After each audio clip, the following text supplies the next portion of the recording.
Amigos, un placer saludarles. Fin de semana es viernes 7 de abril del 2023. Hoy es día de San Juan Bautista de la Salle, Día Mundial de la Salud. Bueno, yo quisiera que todos los días fueran de la salud para que todos estuvieran gozando y disfrutando de buena salud. Muchas felicidades, les desea Cambio Digital Noticias. Y si usted desea felicitar a alguien, envíe los datos a redacción @cambiodigital.com.mx. Hoy es viernes 7 de abril. Llevamos 97 días transcurridos y faltan 268 para que termine el 2023. Estamos en la semana 14. La gratitud da sentido a nuestro pasado. Trae la paz en el día de hoy y crea una visión hacia el mañana. Vaya, grábelo, por favor. En el renglón de las efemérides, hoy 7 de abril, aquí en Temas para Conversar, pero del año 1521, el navegante portugués Fernando de Magallanes llega a Cebú durante la primera circunnavegación del globo. Financiada por la Corona de España, morirá 15 días después. Allá por 1827, el químico británico John Walker vende la primera caja de cerillas que había inventado el año anterior. En 1945, el acorazado japonés Yamato es hundido por 386 aviones estadounidenses, significando definitivamente el fin de la era de los acorazados y empezando la de los portaaviones. Querían hundirlo, ¿no?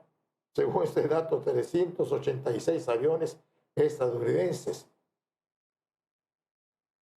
hundieron al Yamato. En 1948, en la ONU, se crea la Organización Mundial de la Salud. En 1955, Winston Churchill renuncia como primer ministro por problemas de salud. En el 2003, en Irak, tropas estadounidenses capturan Bagdad. El régimen de Saddam Hussein cae 2 días después. En el 2005, en uno de los episodios político-legales más controvertidos de los tiempos recientes de la historia de México, se le retira el fuero, la inmunidad política, al entonces alcalde de la Ciudad de México, Andrés Manuel López Obrador. ¿Quién lo iba a decir, no? Eso fue precisamente en el 2005. Y llegó a ser, oiga usted, presidente de los Estados Unidos mexicanos, de la República Mexicana, Andrés Manuel López Obrador. Está a 2 años de que concluye su periodo. ¿Qué estará buscando? ¿Quién sabe? Como quiera que sea, el tiempo es el testigo de la historia, nada más. El día de hoy, aquí en Temas para Conversar, tendremos a Ricardo Cañas. Nuestro gran amigo Ricardo Cañas, en Temas para Conversar, nos platicará precisamente de la fundación como puerto, lo que es Veracruz. Llegó a ser el primer puerto de la República Mexicana. Pero ¿cómo está su historia? Nos la platica Ricardo y le invitamos a escucharlo. También tendremos oportunidad de contar con la presencia del licenciado Julio César Torres. Y si el tiempo nos alcanza, yo creo que sí, ¿no? Estará Jacqueline Moncada. Esto es importante, temas para conversar. Aparte de la homilía del señor obispo de la diócesis de Tuxtla Gutiérrez, Chiapas, aparte del clima, directamente de la Comisión Nacional del Agua y Saneamiento, aquí en Temas para Conversar. Si son tan amables, sigan con nosotros. Vamos a una pausa, regresamos.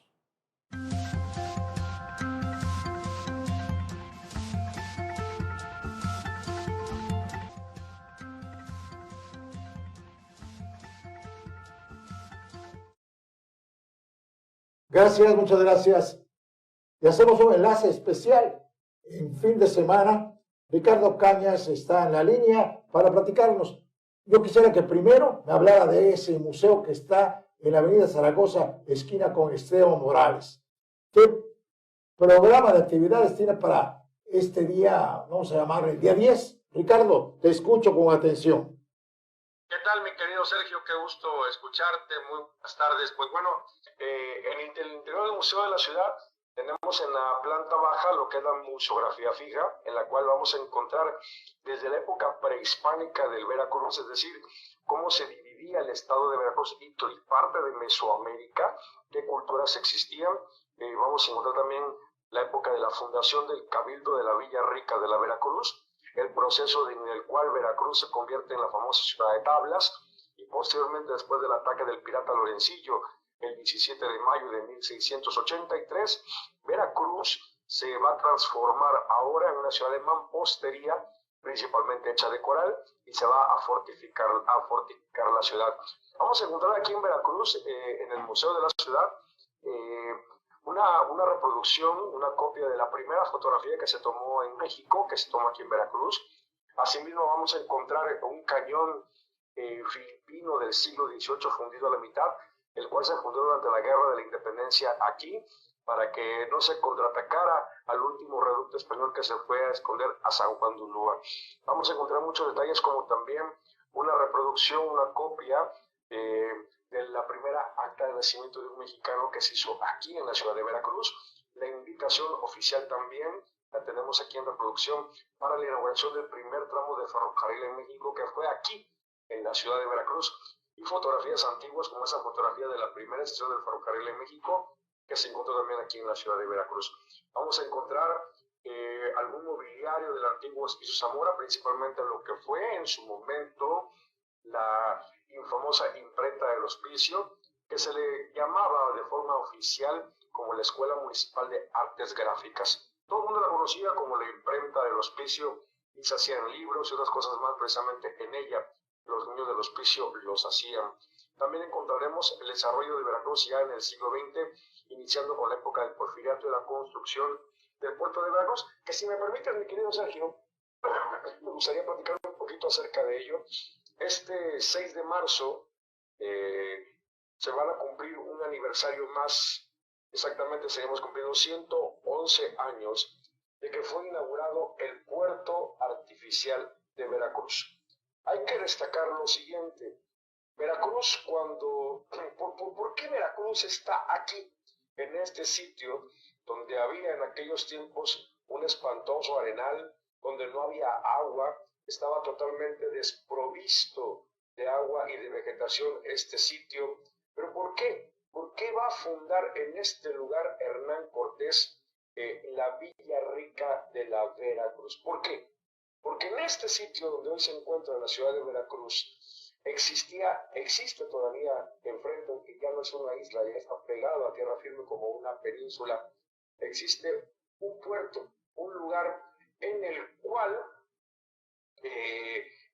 se va a encontrar un sitio, una isla, la va a encontrar en 1518 don Juan del Galva, en la cual va a tener una particularidad esencial. En una parte de esa isla, en la orilla que mira hacia tierra firme, tiene fondo, es decir, los barcos van a tener abrigo en esa isla contra las corrientes marinas. Esta isla va a ser un puerto o fondeadero natural única en su tipo en todo el Golfo de México. Por ese motivo, al ser una isla que podía resguardar los barcos, de cuidarlos contra las corrientes marinas, en ese sitio es donde va a desembarcar Hernán Cortés, y al siguiente día, después del desembarco que hizo en ese lugar, va a fundar en ese espacio lo que es la Villarrica de la Veracruz. O sea, es el puerto, el lugar donde pueden quedar los barcos de forma segura. Y durante muchísimos años, mi querido Sergio, queridos amigos que nos escuchan, se decía en documentos antiguos: la ciudad de Veracruz y el puerto de San Juan de Ulúa. Veracruz no era puerto. Veracruz era una ciudad con un muelle. El puerto era San Juan de Ulúa. Por eso, lo primero que se construye precisamente en San Juan de Ulúa va a ver el famoso Muro de las Argollas.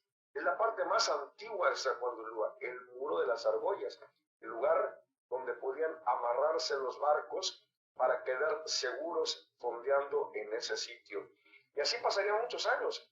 El traslado tanto de pasajeros como de mercancías entre San Juan de Ulúa y la ciudad, que más o menos distaba de 800 metros, bueno, se hacía mediante falúas, unas especies de lanchones muy grandes. Algunos de ellos podían hasta soportar 20 toneladas de peso. Entonces, las falúas hacían el traslado tanto de mercancía como de pasajeros entre el muelle y los barcos.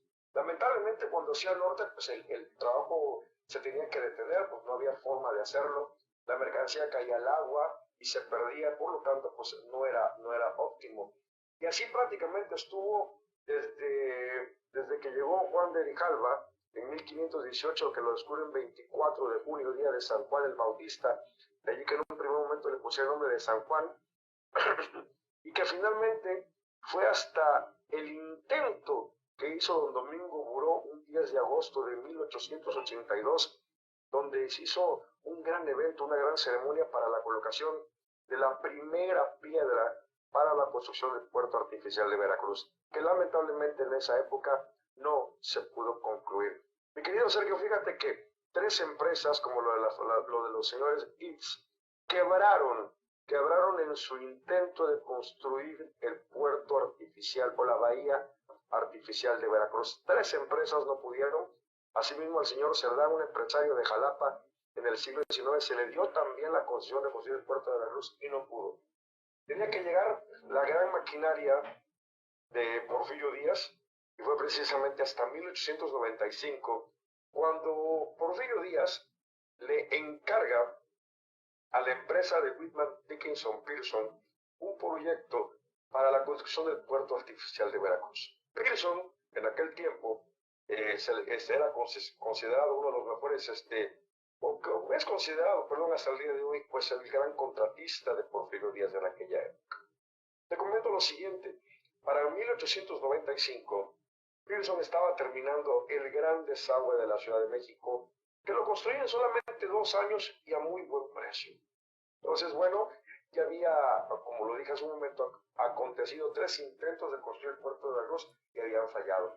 Por lo tanto, entonces se le entrega a este gran empresario constructor internacional el hacer el puerto de Veracruz. Se toman, por supuesto, ya algunas referencias, perdón, algunos proyectos que había antes, y de ahí, bueno, pues se va a utilizar, se sigue utilizando de algún modo, lo que es San Juan de Ulúa y el arrecife de la Gallega como una protección para la bahía de Veracruz.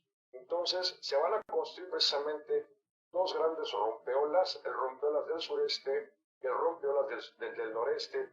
Asimismo, los barcos que antes entraban por el norte ahora lo van a hacer por la rada del sureste. Y todo lo que es la entrada del norte va a quedar cerrada por el dique del norte y el dique del noroeste. Y bueno, pues ¿con qué se va a rellenar los terrenos ganados al mar? Porque pues, hay que pura arena, no hay piedra. Se utilizó la cantera de Peñuela.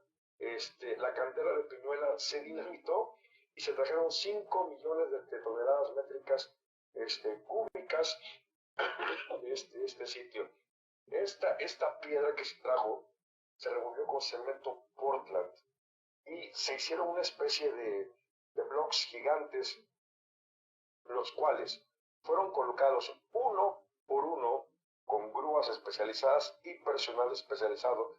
Fueron colocando uno por uno en el fondo del mar hasta ganarle la altura necesaria. Al final fueron en un principio, claro, estamos hablando de un principio que fue inaugurado el 6 de marzo de 1902, un total de 100 hectáreas de terreno que se le ganaron al mar, 100 hectáreas, en las cuales también incluirían rompeolas del sureste que miden 913 metros de longitud, que sale desde la punta Hornos hasta el antiguo arrecife de la Bandera. Ahí está la entrada al puerto, lo que hoy conocemos como la Bocana, que tiene 260 metros de amplitud y de ahí enfrente, desde La Bocana hasta el arrecife de La Gallega, y hoy en día ya conectado directamente con San Juan de Ulúa, el rompeolas del noreste. Hacia el lado norte se va a cerrar la entrada que había por el norte, y bueno, todo el arrecife de La Gallega del lado norte se va a construir el famoso dique del norte, y de ahí, donde un lugar que se le llamaba San Juan de la Punta, va a arrancar el dique del noreste que va a cerrar la rada norte, uniendo mediante ese dique el arrecife de La Gallega con la tierra firme de Veracruz, y ahí es cuando se convierte San Juan de Ulúa, o deja de ser San Juan de Ulúa una isla y se convierte en una península. Se tuvo que dragar, por supuesto, la rada de Veracruz para alcanzar en aquellos tiempos en el canal principal de comunicación una profundidad de 10 metros para los barcos ya que estaban llegando en esa época. Barcos como, por ejemplo, como el Titanic, que llegaban barcos más o menos de ese estilo a Veracruz. Ya no eran los barcos de la época de Hernán Cortés, ya eran los barcos de vapor de una era muy importante a finales del XIX y principios del siglo XX. Con ello, mi querido Sergio, detonó la demografía en la ciudad de Veracruz. De tener 8,000 habitantes o 10,000 alrededor de 1895, se duplicó exactamente. Para 1910 teníamos más de 25,000 personas viviendo en la ciudad de Veracruz. Es cuando existe esa explosión demográfica en la ciudad y se comienzan a construir los patios de vecindad para 1895 para poder albergar a toda esa gran cantidad de gente que llegaba a vivir a Veracruz. Nacieron los patios de vecindad de muchos barrios, entre ellos el famoso barrio de La Huaca y otros barrios más de aquí de la ciudad. ¿Cómo cuántos patios podrás contar en el barrio de La Huaca? Bueno, no me sé el número exacto, te mentiría, pero en Veracruz hubo más de 200 patios, más de 200 patios de vecindad en distintos puntos. En La Huaca hay patios muy grandes como el famoso Patio Tanitos, que es todo un laberinto en su interior muy famoso en el corazón del barrio de La Huaca. El puerto de Veracruz fue construido con unas grúas muy especiales, entre ellas se mandó a hacer especial la famosa Draga México para poder escarbar en el fondo del mar y ganar en la profundidad que necesitaba. También se trajo una grúa locomotora gigante que se llamó la Titán. Esta grúa locomotriz Titán, la cual transportaba esos blocks para construir los diques y los rompeolas. Fue una maravilla. Finalmente, para el 2 de agosto, para el 6 de agosto de 1902, se va a inaugurar el puerto de Veracruz. Viene Porfirio Díaz a la ciudad de Veracruz y se va a inaugurar las obras del puerto artificial. ¿Qué quiero decir con ello? Únicamente muelles, rompeolas y malecones. Ninguno de los edificios porfirianos estaba construido todavía, ninguno. ¿Sí? No eso de que Porfirio Díaz inauguró la aduana, eso no es cierto. Porfirio Díaz inauguró Correos de Perros, eso no es cierto. Porfirio Díaz inauguró el faro Benito, el faro Carranza, eso no es cierto. Solamente se inauguraron las obras portuarias. Los demás elementos de la infraestructura vendrían después y no fueron inaugurados por Porfirio Díaz, aunque por supuesto son obras porfirianas. Porfirio Díaz solamente inauguró las instalaciones portuarias. Eso es todo. Abordó Porfirio Díaz uno de los amarradores, el famoso amarrador Nereidas, dio una vuelta con Pearson para supervisar todos los trabajos y bueno, y leyó un hermoso discurso donde decía que quedaba inaugurado, abierto y para siempre el puerto de Veracruz. Costó en aquel tiempo el puerto de Veracruz la construcción 30 millones de pesos, en las cuales solamente 6 millones se pagaron al contado y los otros 24 millones, gracias a la gran inteligencia de José Ives Limantur, o Ives Limantur, que era el secretario de Hacienda de Porfirio Díaz, creó los bonos de deuda. Es decir, en lugar de endeugar a la nación, se crearon bonos de deuda donde la gente que tenía dinero invertía. Entonces fue con capital privado de diversas personas, por supuesto, este tipo de fondos en los cuales una vez construido el puerto, las ganancias que tenía sirvieron para ir pagando esos bonos de deuda y que finalmente se pagaron. Es decir, más 24 millones de pesos, o sea, se pagaron con el dinero que el mismo puerto produjo. ¿Cómo la ves? O sea, verdaderamente al gobierno solamente le costaron 6 millones de aquella época y todo lo demás se pagó por el mismo puerto mediante los bonos de deuda. Así fue como se construyó el puerto de Veracruz, que hasta el día de hoy sigue siendo un orgullo para México. Y qué curioso y a la vez lamentable, por este puerto que fue construido por Porfirio Díaz para ser el gran puerto de México, para ser el orgullo de la nación, para darle trabajo a tantos mexicanos, para que hubiera desarrollo económico y social. Por ese mismo puerto, el día 31 de mayo de 1911, Porfirio Díaz salió rumbo al exilio. O sea, En el Ipiranga. En el Ipiranga, así es, del American Hamburg Line, era un vapor alemán. El Ipiranga, o sea, Porfirio Díaz construyó su puerta de salida de esta nación. Entonces, hoy recordamos cómo se construyó el puerto de Veracruz. Podemos decir tantas cosas que se pudieron lograr con el puerto, los terrenos ganados al mar. Posteriormente vendrían las obras de infraestructura, por ejemplo, correos y telégrafos, hermosos edificios gemelos construidos bajo el lineamiento de Salvador Echegaray y Emilio Latín, en la cual iban a albergar esos edificios a las formas de comunicación de aquellos tiempos. Estoy diciendo comunicación, no transporte, es una cosa distinta. La comunicación en aquella época era la carta y el telégrafo. El teléfono apenas estaba llegando a Veracruz, pero la carta y el telégrafo era lo principal en la comunicación. Se mandaban cartas, se mandaban telegramas, de ahí construir un edificio gemelo para estas comunicaciones. La aduana marítima se construye en el mismo sitio donde estaba la vieja aduana desde la época colonial, solamente lo que hace es agrandarla y se respeta la antigua puerta del muelle que ahí estaba, es la única puerta que existe del Veracruz amurallado. Se construye también el faro principal del puerto, que dejaría de serlo tanto San Juan de Ulúa como el famoso Benito Juárez, que eran faros de aceite. Se construye este hermoso faro eléctrico que tiene un alcance de más de 90 millas náuticas.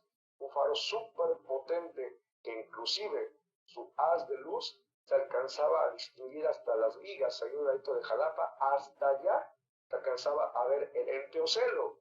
En Teocelo se alcanzaba a ver el haz de luz del faro del puerto de Veracruz, que en un primer momento se le llamó la Dirección General de Faros. Ese era su nombre correcto. Ya después, hacia 1914-1915, que Carranza instala su gobierno aquí en Veracruz, es cuando entonces le van a llamar el faro Venustiano Carranza. Pero su nombre correcto es Dirección General de Faros. El edificio comenzó a funcionar, o el faro comenzó a funcionar hasta 1910, un poquito tardío, cuando ya estaban instaladas todas las balizas y faros de señalización en la rada de Veracruz. Y desde 1895 se había construido ya un faro eléctrico en la isla de Sacrificios, un faro de poca altura, que permaneció ahí hasta el decenio de los años 30. Un bonito faro. Ya, bueno, pues el faro ya actual es de 1965, que se encuentra también en la isla de Sacrificios. Entonces, la estación del ferrocarril fue construida en 1911, ¿sí? El año que precisamente se fue Porfirio Díaz al exilio, fue la última obra porfiriana en Veracruz. Por supuesto, hay que destacar también que dentro de las obras porfirianas que hicieron en nuestra ciudad está la introducción del agua potable por bombeo de las aguas del río Jamapa, la cual se inauguró en 1904 junto con el drenaje subterráneo, el drenaje sanitario de la ciudad de Veracruz, también en 1904. En 1908 se construyó el penal Ignacio Allende, también una obra porfiriana, el 20 de septiembre de 1910, dentro de los festejos del centenario de la independencia de México. Se construyó también, o se inauguró, mejor dicho, el hermosísimo edificio del antiguo colegio preparatorio, hoy conocido como Bachilleres de Veracruz. La institución educativa ya existía desde 1870, desde la época del gobernador Francisco Hernández Hernández, pero el edificio era antiguo y era muy malo y se encontraba en malas condiciones.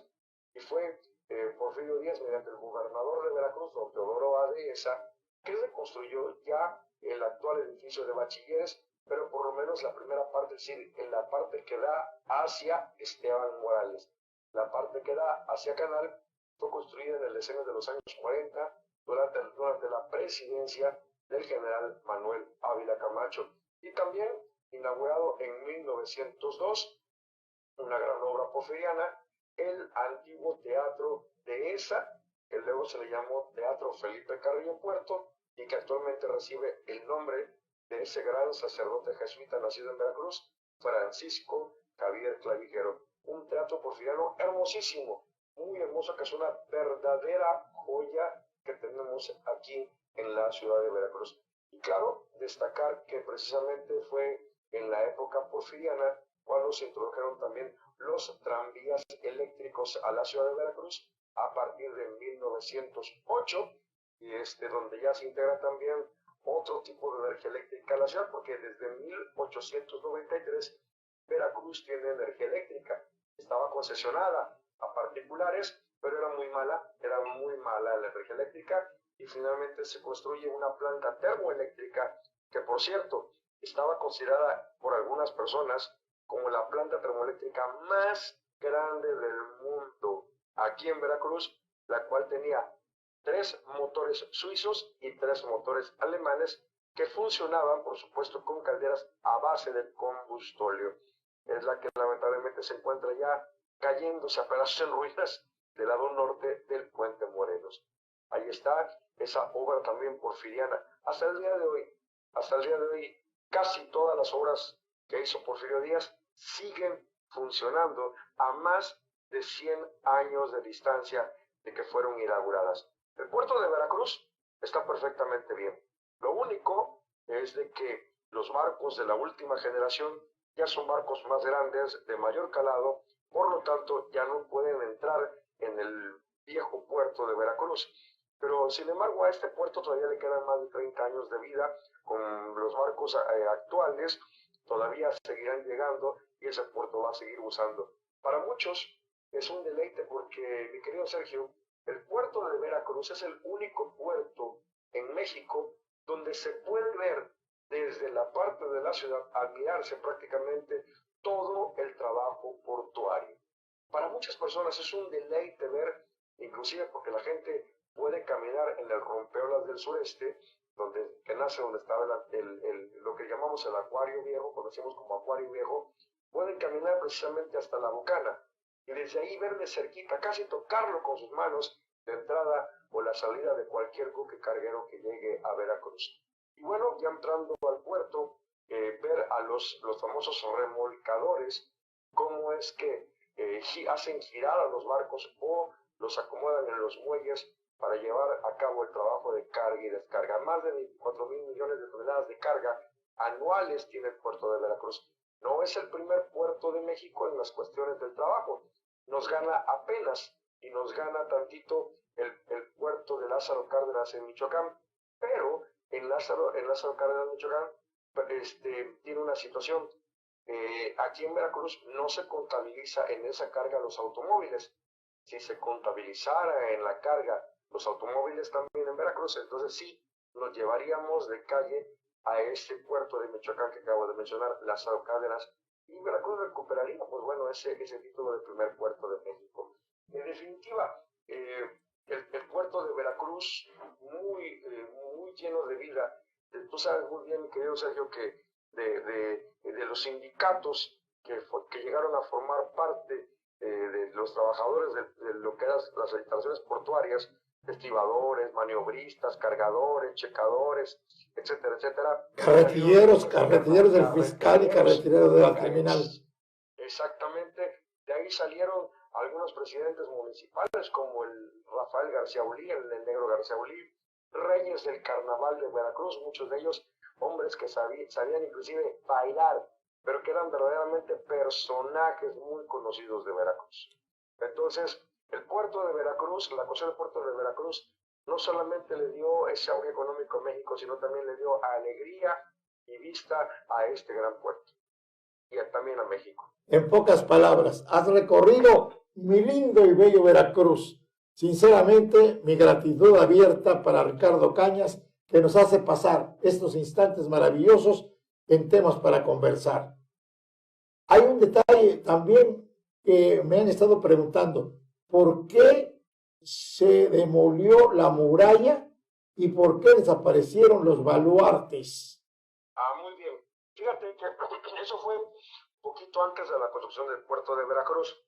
Y querido Sergio, queridos amigos que nos escuchan, para poder en historiografía, es decir, en el estudio y análisis de los hechos históricos, para poderlos comprender, no juzgar, comprender, tenemos que trasladarnos a cómo se vivía y el sentimiento social de la gente en esa época. Para 1880, nadie quería la muralla de Veracruz, nadie. La muralla de Veracruz, aparte de que ya no servía, y de que verdaderamente nunca sirvió mucho.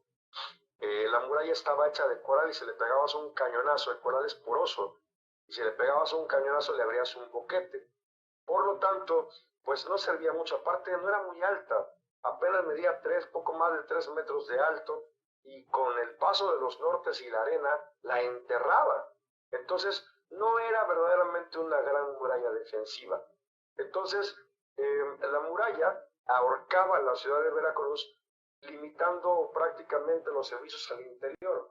Afuera de la muralla, es decir, a extramuros, comenzaron a construirse algunos barrios donde, obvio, las casas tenían que ser de madera y parecían de esos tipos de invasión, o sea, no estaban formadas o alineadas con respecto a calles y avenidas.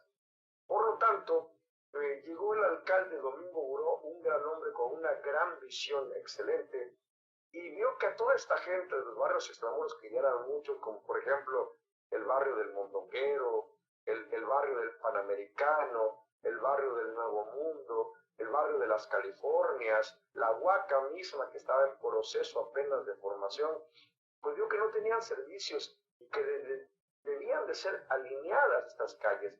Por lo tanto, como la muralla ya no servía, es más, la muralla ya carecía de puertas, estaba el puro hueco, pero ya no tenía el portón que se cerraba todos los días, ya no lo tenía, ya la gente podía entrar y salir a cualquier hora del día y de la noche. Entonces, la muralla ya no servía, los cañones en los baluartes viejos y oxidados. Por lo tanto, don Domingo Buró salió en una delegación rumbo a la Ciudad de México, acompañado de Salvador Carrao, de don José González Pajés, de don Francisco Canal y otro grupo de veracruzanos para solicitar el permiso a la Secretaría de Guerra y Marina, que era la titular de la muralla, porque la muralla no era municipal, para solicitar el permiso para ser demolida. Porfirio Díaz, que tenía un especial aprecio por la ciudad de Veracruz, otorgó el permiso para demoler la muralla en el lienzo de tierra nada más y demoler los 7 baluartes de tierra. No podía demoler ni el lienzo de muralla que daba al mar, ni los 2 baluartes del mar, que era el baluarte de la Caleta y el baluarte de Santiago, y tampoco podía demoler los cuarteles militares que se encontraban en el espacio que hoy ocupa el Palacio Federal, el Teatro de la Reforma, y también donde se encuentra hoy en día los que conocemos como las Casas Castillas, el edificio centro comercial. Eso no se podía demoler porque ahí estaba inclusive la cárcel. Por lo tanto, pues bueno, se podía demoler todos los 7 baluartes de tierra y la muralla. Regresa a Veracruz muy contento don Domingo Buró al haber obtenido este logro, que iba a ser el ensanche y la modernización de la ciudad de Veracruz. Y bueno, pues el 14 de julio de 1880 se da una ceremonia muy bonita. A las 4 de la tarde, la comitiva salió del Palacio Municipal de Veracruz. La banda municipal venía por delante. Venían los empleados municipales, el alcalde, los regidores y la gente que lo acompañó, que era muchísima. Fueron caminando por toda la calle de Zamora, pasaron a un ladito de la casa que había ocupado Benito Juárez García aquí en Veracruz, y en tan solo a media cuadra, ahí en la intersección de lo que hoy es la calle de Zamora con la esquina, vamos a decirlo así, de lo que hoy es el callejón de Santos Degollado, allí estaba la puerta Acuña y por supuesto la muralla. el alcalde Domingo Buró dio un discurso y ahí dio el primer barrotazo para demoler la muralla de Veracruz. Se traían todos los días a los famosos rayados, los presos de San Juan de Ulúa, que tenían uniforme de rayas, para llevar a cabo el proceso de demolición y que saliera prácticamente gratuito, porque hasta eso, la muralla, con el permiso, debía ser demolida por el ayuntamiento, más no por el ejército. Entonces, bueno, sería un gasto municipal que lamentablemente pues no prosperó el hecho de que fueran los rayados. Por lo tanto, Domingo Buró, en esa gran inteligencia, pensó en algo más. Pensó en toda la población de Extramuros. Iba a haber un problema muy grande, mi querido Sergio. Al momento de destruir la muralla y de extender el paso de las calles del interior del recinto murallado hacia el exterior, iba a tener que demoler muchas casitas que estaban construidas hacia el sintonizón. Entonces, estaba consciente de ese daño patrimonial que iba a hacer a esas personas. Por lo tanto, había que resarcir el daño. Y lo que hizo Domingo Buró fue una cuestión muy, muy inteligente. Convocó a toda la gente que vivía en el exterior de la muralla de Veracruz, los barrios extramurales, a que ayudaran a demoler la muralla y los baluartes. Como pago, se iban a llevar todo el material, el escombro, para que con ese mismo, ahora pudiera esa gente construir sus casas dentro del nuevo lineamiento de las calles extramurales. Es decir, te estaban regalando el material para que construyeras tu nueva casa y ahora perfectamente alineada en una calle bien trazadita. Entonces, imagínate qué oportunidad tan grande. Toda la gente de los barrios extramuros pues se abocó a destruir la muralla para poder tener material y construir sus casas que dejaran de ser de madera para construir ahora de material. Por eso, todas esas casas que están sobre Hidalgo, esas casas viejas, claro, que están sobre Hidalgo, sobre Guerrero, sobre Bravo, y por ahí, por todo lo que es prácticamente desde Montesinos, Emparan, Constitución hasta Canal, están construidas con la piedra o el coral que sacaron de la muralla y de los baluartes. O sea, la muralla no desapareció, se recicló, se convirtió en casas para la gente que vivía en los barrios a extramuros. Hay dos cosas que quiero agregar a tu plática, mi querido Ricardo. ¿Sí?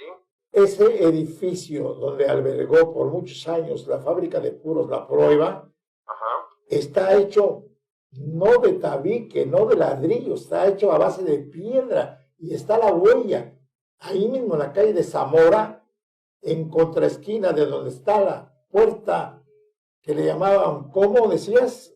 Es la puerta nueva o puerta Acuña. Acuña. Bueno, y ahí en esa puerta Acuña está una placa, algo maltratada quizás, pero está la placa. Lo más trágico es que aparece ya el día de hoy, ya tiene varios meses, un anuncio. Se vende esa propiedad. ¿Quién la tiene esa propiedad, Ricardo? Sí, lamentablemente las propiedades son particulares. Sin embargo, pues esas propiedades, aunque las vendan o las compren, que sea, no pueden quitar esa placa de ahí, porque esa placa, bueno, esa zona está protegida precisamente por el Instituto Nacional de Antropología e Historia. Entonces ahí hay dos placas importantes, está la placa de cuando se va a abrir esa puerta en 1721. La abre precisamente el virrey de Acuña, Marqués de Casafuerte, porque la muralla además tenía dos puertas del lado de tierra, la puerta México y la puerta de la Merced.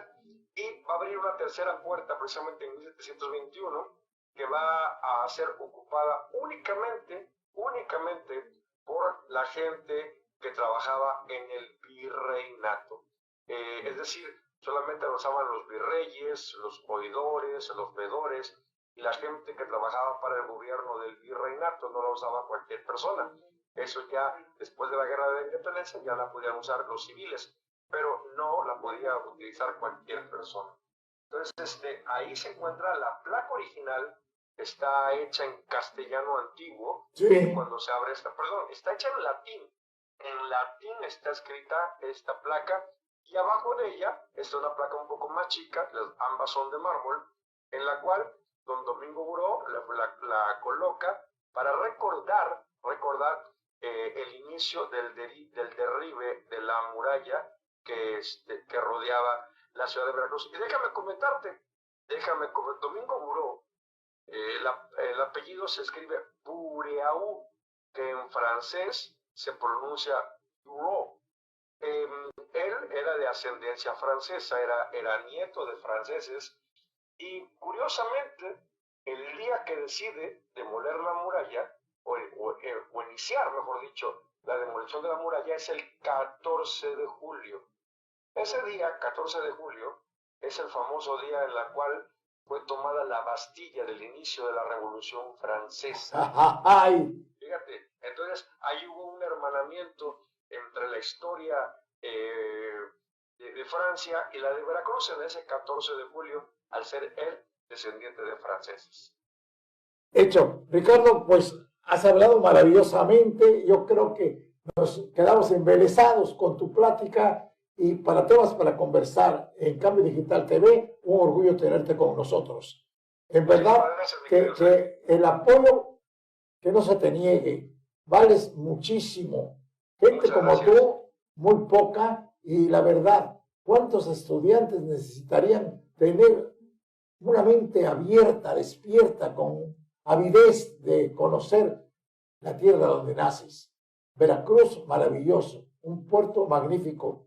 Y todavía podemos decir, se le agradece a Porfirio Díaz una parte, o la principal, la obra portuaria, pero otro presidente de la República, no veracruzano, poblano, cuando la Segunda Guerra Mundial, que la gente empezaba a emigrar porque no había trabajo en Veracruz, les vio oportunidad y se crea ese famoso bulevar.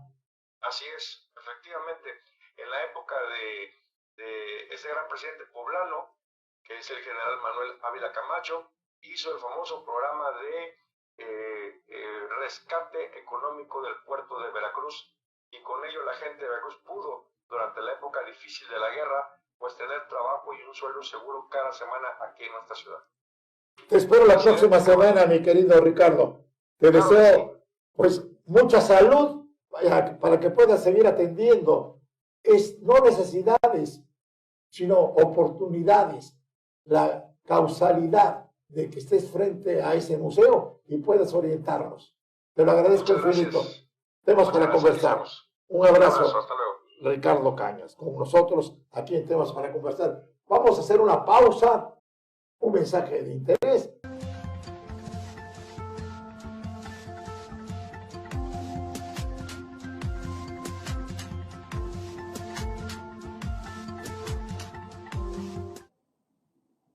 Bien, gracias. Temas para conversar. Ahora la presencia de Julio César Torres Enríquez.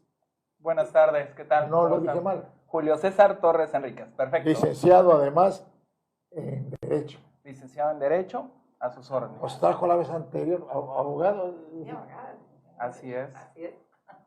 Bueno, pues vaya, es que yo soy licenciado, tengo licencia para conducir, tengo licencia para transmitir por parte de la Secretaría de Comunicaciones y Transportes, la autorización 4375. ¿Qué más licencias puedo proporcionar? Bueno, Julio César Torres Enríquez. La vez anterior habló sobre la ley Olimpia, pero hay un tema muy interesante: violencia. Violencia intrafamiliar. Intrafamiliar. Así es, don Sergio. ¿Cómo inicia? ¿Cómo comienza? ¿Cómo principia? ¿Y cómo puede terminar? Ahí está la clave. ¿Cómo puede terminar? Y ya sé, en este caso, además, claro que ¿no? sí. Que es importante. Buenas Bueno, tardes. Buenas aquí, por favor, disculpas mil. Jacqueline Moncada, y el segundo apellido se me escapa. Sandoval. Sandoval, por favor. ¿Qué tal? Muy buenas tardes. Maestra, licenciado. ¿de Buenas cuántas tardes, generaciones? Gracias. 3 o 4. Algunas. Bueno, es que el detalle. Hace un momentito estuvo una maestra también conmigo, que llegó a ser directora de una escuela, y ahí se jubiló. Y me comentó que se encontró con su maestra de 4º año de primaria. Y se tomaron las fotos, y fue una reunión por motivo del cumpleaños de esta maestra. Entonces, me gustaría que todos, me incluyo, tuviéramos oportunidad de recordar el nombre de algún maestro que tuvimos en primaria, en secundaria, en fin, de alguna manera. Bueno, Pero, yo tengo mucho contacto con mi maestra de kinder. ¿Qué tal? ¿Qué decimos, verdad? maestra de kinder, yo no conocí el kinder, no había kinder. Bueno, yo sí que al jardín ¿Y de quién niños era? del kinder, Elvira del Carmen Tejera Domínguez. La maestra, Sí, fue mi maestra en el kinder. la así es. que presentó el libro Claro, por supuesto. por hace 8 supuesto. días. Sí, claro. Fantástico, que todo estuvo bien, me imagino, ¿no? Sí, por Habrá supuesto. Y cuestión. se convirtió en mi madrina. ¿Qué tal? Va caminando la situación. Julio César Torres Arríquez. Bienvenido, licenciado. Gracias, a sus órdenes. Pues Buenas puede tardes. platicar cómo empieza, cómo Bueno, cree que comienza. primero tenemos que saber qué es violencia intrafamiliar. La violencia intrafamiliar es toda aquella acción que se lleva violencia dentro de nuestro núcleo familiar, que está afectando a la familia directamente. Es aquel tipo de violencia que puede ser psicológica, emocional, sexual y emocional, ¿ok? Va incluido en todos estos temas. Desafortunadamente, los vivimos muchas personas lo viven día a día, constantemente, y no se dan cuenta que están teniendo ese tipo de violencia, ¿ok? Entonces podemos decir que violencia es aquel maltrato que se da dentro del núcleo familiar, ¿ok? Y afortunadamente, pues bueno, hay muchas formas de erradicarlo, pero también tenemos que saber que si no actuamos de una forma inmediata, puede generarse hasta en un feminicidio, puede generarse en un homicidio, pueden generarse muchísimas cosas. No, pues, ¿Ok?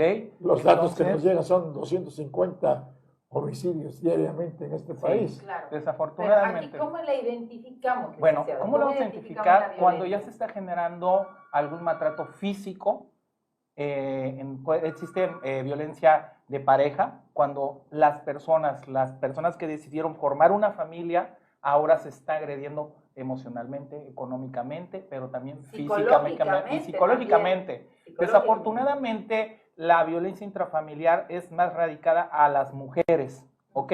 Y el hombre la radica de una manera en todos los aspectos, pero sobre todo psicológicamente, ¿no? Hace sentir a la mujer que no vale si no es él, que no tiene... Ejerce el poder. Ejerce el poder Ajá, sobre la mujer, ¿ok? En sí, la violencia intrafamiliar se ha venido manejando más ahorita a las mujeres, a las personas que viven en el hogar, las que viven dentro del hogar, porque el hombre, pues bueno, se va a trabajar, pero cuando regresa o llega de mal humor o algo no le pareció y está insultando, maltratando, sobajando a la mujer, ¿ok? Pero también manejan el castigo económico o hasta a veces el abuso sexual dentro del matrimonio, ¿ok?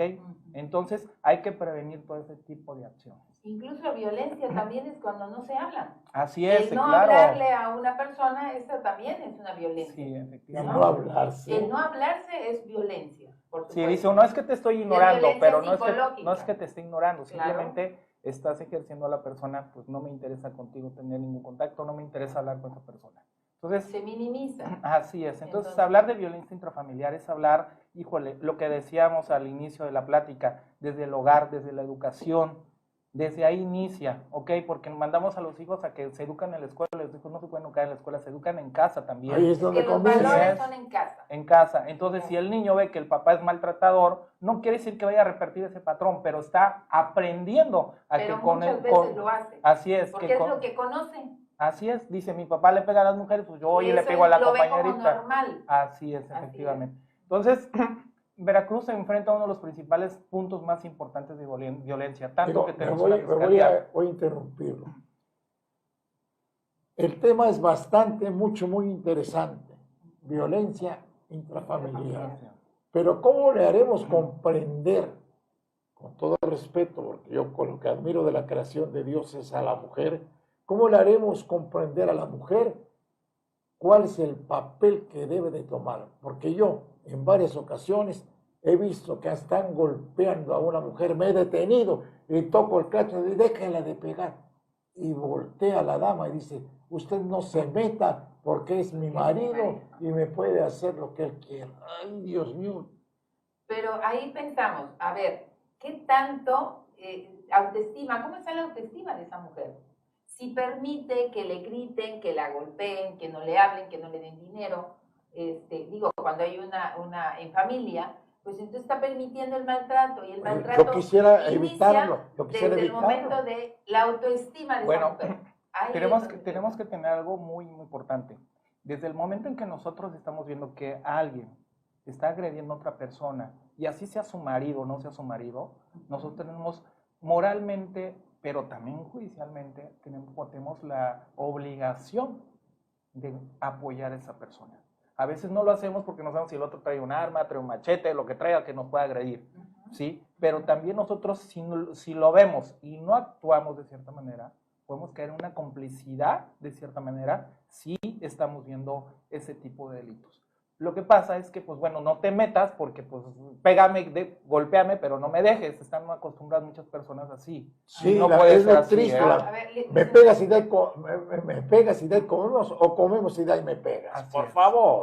Licenciado, pero aquí legalmente, ¿de qué manera puede una mujer defenderse legalmente de una situación similar? Okay. O sea, porque ¿qué debe de hacer la mujer en ese caso cuando es golpeada o es agredida sexualmente o psicológicamente? Vejada, incluso. Tiene que acudir a la fiscalía. Aquí en Veracruz, el Jiménez Sur, tenemos una fiscalía especializada contra delitos sexuales y la familia. Correcto. Sí, ahí los pueden atender. Nuevamente les voy a decir, hay fiscales, pero la ventaja es que son especialistas en esa área, en esa materia familiar. No vamos a llegar a victimizarnos más, sino que vamos a contar con el apoyo de los fiscales para poder hacer eso. Acudir, levantar nuestra denuncia de hechos, decir, me está pasando esto, mi marido, mi pareja, mi concubino, ¿sí? Mi hijo, mi hija también me está maltratando. Correcto. Porque la violencia no se da nada más por pareja, no. La violencia también se da de los hijos a los padres y de los padres también hacia los hijos, ¿ok? Entonces, podemos acudir a la fiscalía, levantar nuestra denuncia de hechos, nuestra denuncia de la violencia que estamos llevando a cabo, y posteriormente se hará la policía de investigación, realizará todas las periciales, todo lo que se deba de realizar la investigación, y acudir para que manden a llamar a esa persona. Ojo, es una forma muy importante que podemos prevenir antes de que eso pueda desenlazarse en algo muy grave. Claro. Prontamente pregunto, ¿existe hoy en día confianza en ir a presentar la denuncia, la demanda en esas oficinas de Jiménez Sur con personal que está con una disponibilidad de auxiliarnos? Sí, afortunadamente bravo. Yo he tenido muchas veces que acudir a la fiscalía por varias personas, varios clientes, desafortunadamente el 90% mujeres, y nos hemos encontrado con la disposición. Algo muy importante es que están muy humanizados en ese tema, ¿ok? De atender a la mujer, de no victimizarla, decirle, como llegas a alguna fiscalía anteriormente, decía, no, pues si su marido es que mi marido se fue o al rato regresa, le decían casi los fiscales, perdónelo, no pasa nada, es cuestiones de familia, ¿no? O justificar una violación de un marido a una esposa. Sí, te decían, es tu esposa, no pasa nada, y es obligación. Eso minimizan la agresión de esa mujer. No, nuestro Código Penal tiene especificado muchísimos factores que protegen a la mujer. También tenemos la ley de género de la mujer, la ley de libre violencia de la mujer. Y mujeres están trabajando también. Y las mujeres están trabajando, ¿ok? Hay mujeres que están trabajando para cuidar a las mujeres, pero también tenemos que reconocer que desafortunadamente esta pandemia trajo a que salieran los monstruos del hogar, sí, y se incrementó la violencia intrafamiliar fatal. Digo, no salieron del hogar. Estaban en el hogar. Sí. Oiga, claro, una inquietud. Hace un momentito me pareció escuchar que usted ha acudido, dijéramos, apoyando a personas afectadas a esa fiscalía. Así es. O sea que en este momento que nos están escuchando en temas para conversar, sí pueden acudir con Julio César. Claro, claro que sí. ¿En dónde lo localizamos? Bueno, les voy a dar mi teléfono, es 2299-191622. Acudan con nosotros, nosotros los podemos asesorar, los podemos llevar de la mano, porque no nomás es decir voy a presentar una denuncia, sino acudir y terminar el proceso. porque lo que vamos a hacer es protegerlas a ustedes, pero también protegerlas a sus hijos, porque no sabemos si la persona es demasiado violenta y esto va a generar algún otro tipo de hechos. Nosotros las vamos a proteger a ustedes, a su familia, y si es necesario llegar hasta la última consecuencia de la detención de esa persona, lo vamos a hacer. ¿Sí? Lo primero que tenemos que hacer es prevenir, levantar nuestra denuncia, pero hay que tener también el procedimiento, saber hacer el procedimiento. Y una ventaja que hay es que la Fiscalía tiene esa parte y nada más es que hay que llevar un muy buen abogado y realizar el proceso para protegerla. ¿Qué se necesita legalmente para levantar el acta? O sea, la mujer es golpeada y entonces, ¿qué tiene que ir a la Fiscalía y qué documento tiene que llevar? Pues bueno, si es pues un certificado médico. Bueno, desafortunadamente siempre es así. ¿Qué necesita? Bueno, ¿qué necesita? Porque sale quizá corriendo. Para empezar, decisión de tomar la decisión de saber que va a levantar una denuncia en contra de su agresor, no tener miedo. Ya cuando esté en la Fiscalía, la verdad vuelvo a decir, la gente está muy humanizada en ese tema ahí, entonces llevar, si es esposa, llevar el acta de matrimonio, y si no tengo el acta de matrimonio, no importa, con tan solo decir quién es el sujeto, quién es el agresor, y nombrar su nombre, con eso más que suficiente. Ahí le van a dar apoyo. Ahí le van a dar el apoyo que se debe. Pero primero es decisión. ¿Por qué? Porque quizá en ese momento pudo acudir a la Fiscalía y librar alguna golpiza, librar alguna violación, pero si regresara a su hogar y sigue viviendo con el agresor, a lo mejor el agresor no va a tener caridad de ella y puede llegar a una consecuencia. La violencia intrafamiliar ocurre cada instante, en cada momento, en cada familia, ¿no? En este caso yo creo que psicológicamente es vencer el miedo, porque el miedo paraliza, el miedo a una persona paraliza, y entonces en este caso es empoderarse y hacer un lado el miedo y tomar la decisión de denunciar. Hay tipos, vuelvo a repetir, está la violencia psicológica, la violencia emocional, la violencia económica, la violencia sexual y la violencia también hacia adultos mayores. ¿Ok?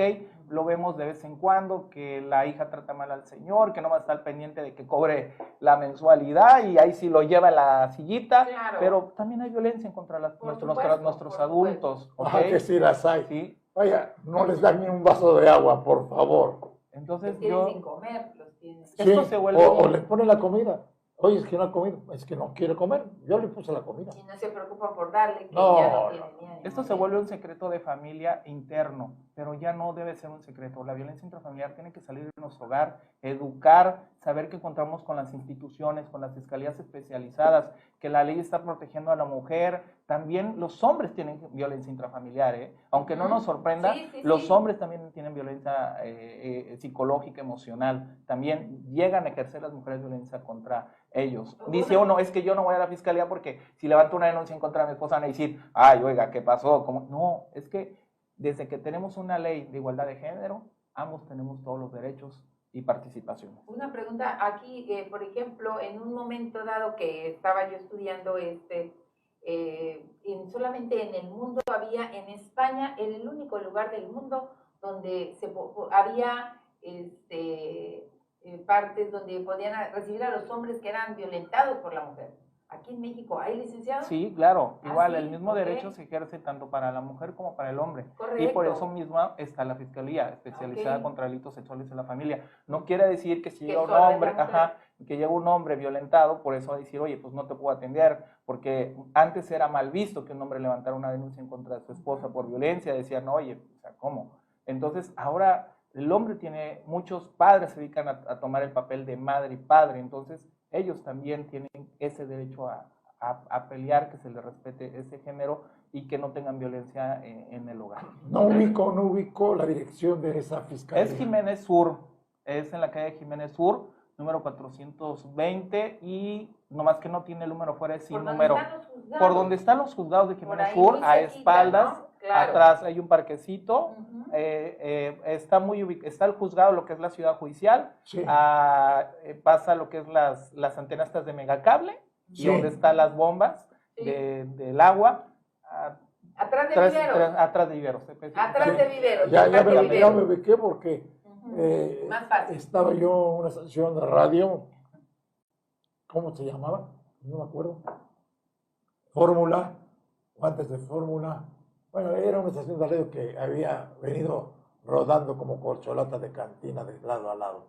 pero estaba ahí en esa calle de Jiménez, Ajá. y enseguida, y por cierto, me llama mucho la atención porque ese edificio, que le dan pomposamente el nombre de qué, de cuestiones de juzgados, La ciudad judicial. la ciudad, está, tengo entendido, ojalá me equivoque, que sea un error, no me tomen en cuenta porque me interesa equivocarme, porque siempre hago algo y el que no hace nada nunca se equivoca. Ese edificio está construido sobre unas bombas o sobre Sí. unos ductos que conducen gas, petróleo o no sé qué material. Exactamente. Así es. Bueno, pues así las cosas. Así las cosas, y la verdad sea dicha, me da mucho gusto tener en contacto a Julio César Torres Enríquez, licenciado. Dio usted su número de teléfono, Así es. repítalo por favor. 2299 Despacio. 2299 19 16 22. Quedamos 19 16 22. 22. Quedamos a sus órdenes, acudan con nosotros, pero si no pueden acudir con nosotros, pueden acudir a una fiscalía, la más cercana, sin ningún miedo, acudan a levantar la denuncia. No tengan miedo, están protegidas por la ley, están protegidas por la misma autoridad, y cabe decir que hay cosas buenas que ha hecho este gobierno, porque hay buenas y negativas, pues ha cuidado mucho el tema de la mujer. ¿Okay? Pues muchas gracias, Vaya, don Adolfo Ruiz Cortines le dio el derecho a votar a la mujer. Así es. Lamentablemente o por fortuna nuestra como varones, las mujeres no se han unido. El día en que las mujeres se unan, ningún color de partido va a poder decir, stop, detente, quédate quietecita, no te muevas. No, vaya, estas mujeres son mayor número en cantidad en comparación con los varones. Así es. Ha habido una transformación muy grande en la mujer, y las mujeres veracruzanas se les conoce por la capacidad que tienen de trabajar, de luchar, pero sobre todo defenderse, ¿sí? Entonces, desafortunadamente hemos visto cómo Veracruz ha sido lastimado por feminicidios, ha sido lastimado por violencias intrafamiliares que se pudieron haber previsto.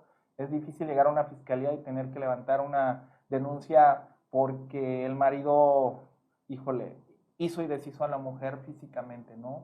Entonces, acudan a la fiscalía, protéjanse.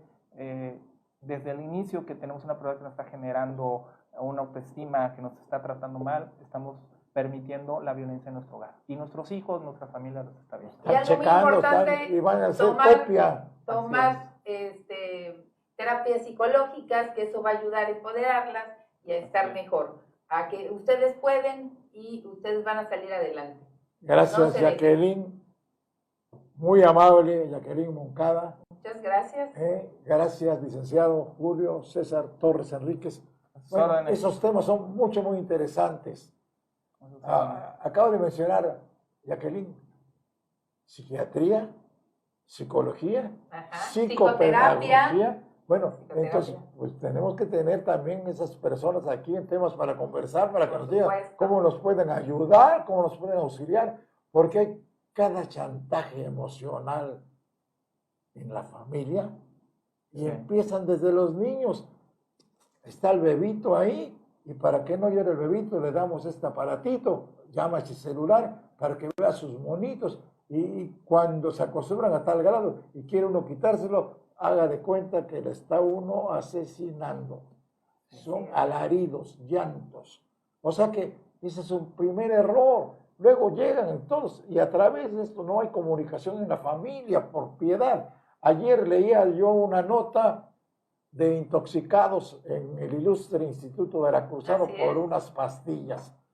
Vaya, ¿de qué se trata? ¿Qué es un reto? ¿Qué es como un denominador? Que encontraron a un estudiante, entre comillas, subrayado y en rojo, en su mochila con 30 pastillas. ¿Dónde las compró? ¿Dónde las consiguió? ¿Quién se las vendió?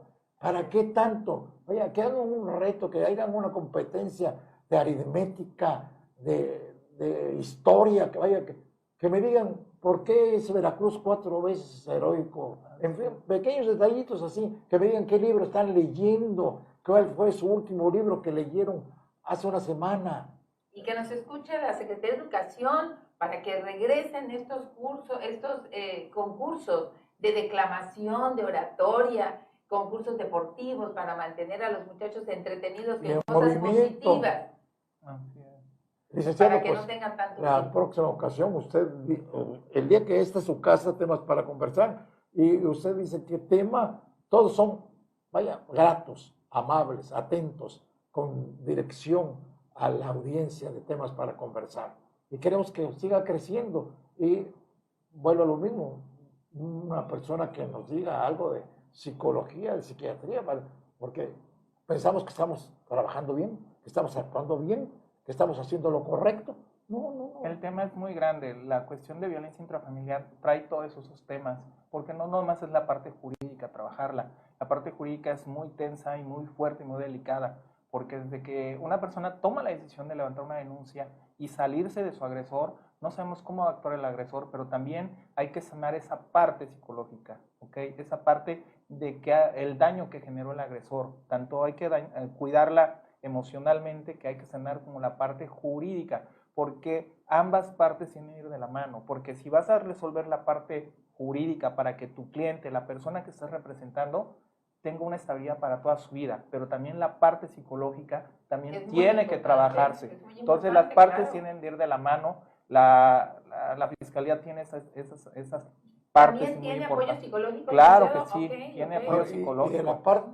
el apartado que puedo ver también aquí, si ya presenté la denuncia, y para no tener un temor de que terminando esta junta, esta reunión, esta diligencia, voy a tener represalias, Claro, deben de fijar o se fija, porque se fijan tengo entendido unas, que vaya, que no se acerque a determinada distancia de mí esa Así se es. persona. fijan medidas ¿no? cautelares, ¿ok? Las medidas cautelares son lo que va a prevenir, lo que me va a proteger. En este caso se puede solicitar ante un juez o el mismo fiscal, si ve la apresura, una orden de restricción hacia la persona que te está agrediendo, ¿ok? Entonces sí hay cómo proteger. A ver, ya salí de levantar mi denuncia, ¿qué voy a hacer? Que esta persona no esté fuera de mi hogar y me esté esperando, ¿ok?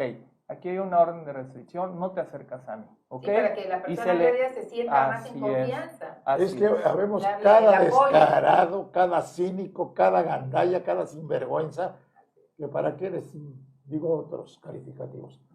Licenciado, muy amable, Jacqueline. Muchas Gracias. gracias. Buenas tardes.